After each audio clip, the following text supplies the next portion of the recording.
Hey guys, I'm back with another sweet potato video. I've had such an overwhelming response on my previous video on my first sweet potato harvest, so thank you guys so much. I have decided to take some of your advice and grow my own sweet potato slips. So after my first harvest, I kept the sweet potato aside and decided to let it sprout on its own. And as you can see, it has already got a few little sprouts coming. Now, I do believe you can use a store-bought sweet potato, but you just have to make sure that it is organic, as they do spray them to prevent them from obviously sprouting. So today I'm going to be planting one of each and I guess just see which one wins. So for my little experiment, I have kept aside 2 trays. I've already gone ahead and put some drainage holes in them, and this is what we'll be starting our slips in. Now I'm going to be using some of my seed raising potting mix, as it's been amazing for seeds so far. I mean, it's kind of the same thing, right?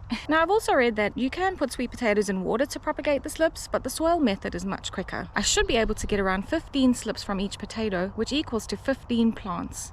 I've read that in ideal growing conditions I could end up with 60 sweet potatoes from just 15 plants.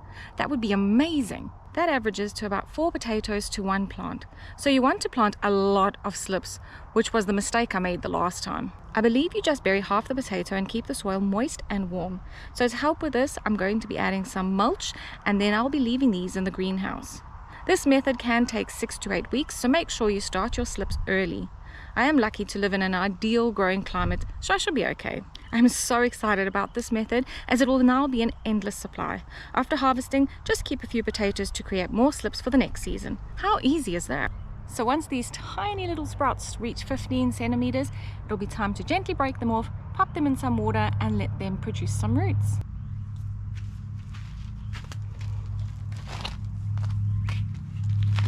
Thanks again for the amazing advice and tips from everyone out there. Hopefully this has taught someone else how to do this. This was something I didn't know, that's for sure. So do make sure you stick around to see how the sweet potatoes go and to see whether I can actually get the store-bought one to sprout as well.